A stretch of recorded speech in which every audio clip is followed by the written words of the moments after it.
How can you tell your partner is possibly lying to you? Well, I'm going to give you a couple of tips, body language tips, to help you determine if your partner is actually lying to you or if he's telling the truth. So, let's get to it. Now, the number one sign, not the number one sign, but one of the signs is, let's say you accuse them of cheating. So the first thing they're going to probably try to do is use a convincing statement. So that's going to be something like, what do you mean? I work all day, I go to work, I work hard, I do everything for this family.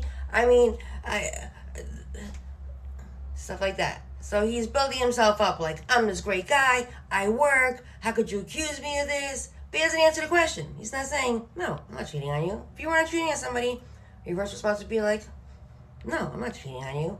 You wouldn't start building yourself up to be like, look, this wonderful guy who works, who does this, who does that, will never cheat. Now, while he's talking, you might notice rapid eye blink. That also indicates stress. So if he's stressed out and he's like, but I work all day, and if you see rapid blinking, that indicates stress, because when you're stressed out, your body has a tick and it tends to blink a lot. Now, you can't tell by if they're being deceitful or not just by, oh, he did a rapid blink, or oh, he did a convincing statement. It has to be a cluster of deception. So it has to be more than one thing in a sentence. So it's going to be more than one thing that's going to show you, is he being deceitful, is he not, by the way he is exhibiting the body language. Another one is failure to answer. Well, what do you mean? I work all day. I went out with my boys. I went to have a drink. I can't have a drink after work, after a long day of work. I did this and that.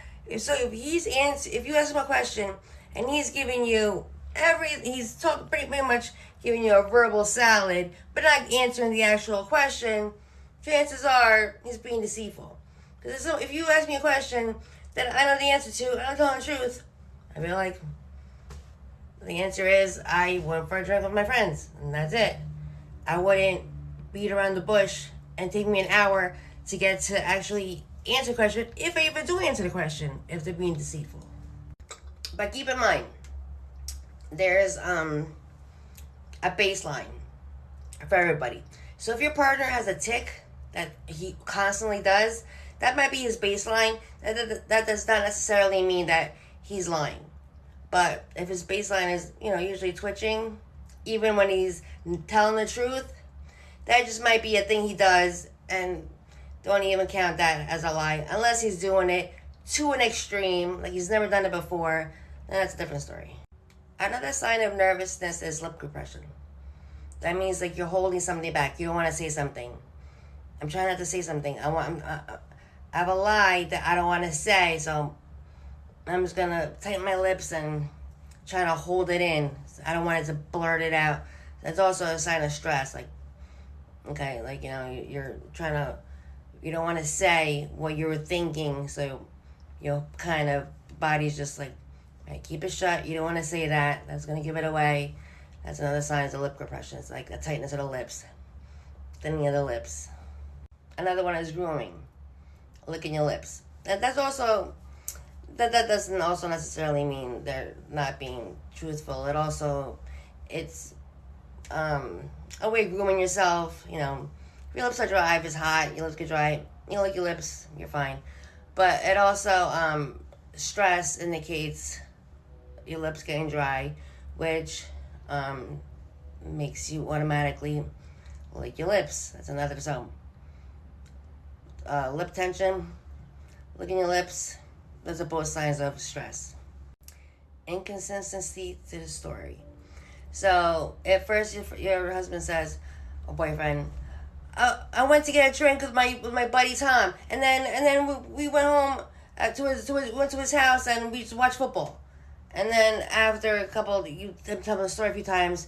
Yeah, me and my friend Eric, when we watch soccer all night, or we watch tennis, we drink beers, and we had chicken.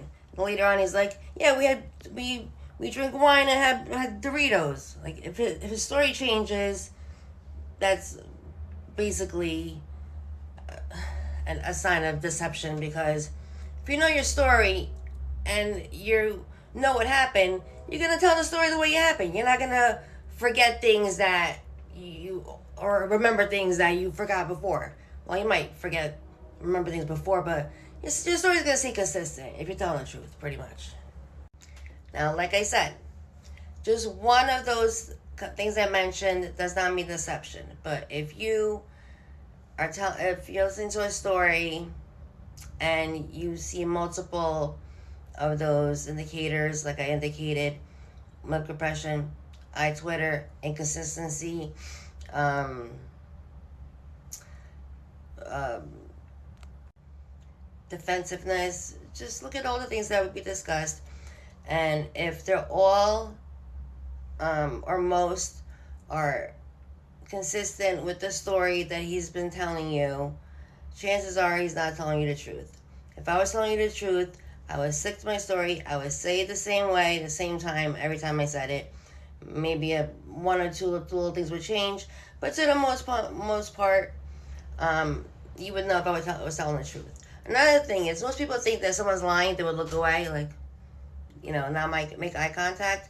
But in fact, most liars want to keep a gaze. They want to look at you. They want to see if you're buying the story that you're selling them. So most of the time, they're looking at you like, are they buying this? Are they buying this? So most of the time, they're not gonna turn away, and they will. But most of the time, if they want to see if you're buying their story, they're gonna want to keep an eye on you and keep eyes on you. Like, is she buying this? Is she buying this? So those are a couple things to look out for. So try it with your spouse, and good luck. Let's see if it works.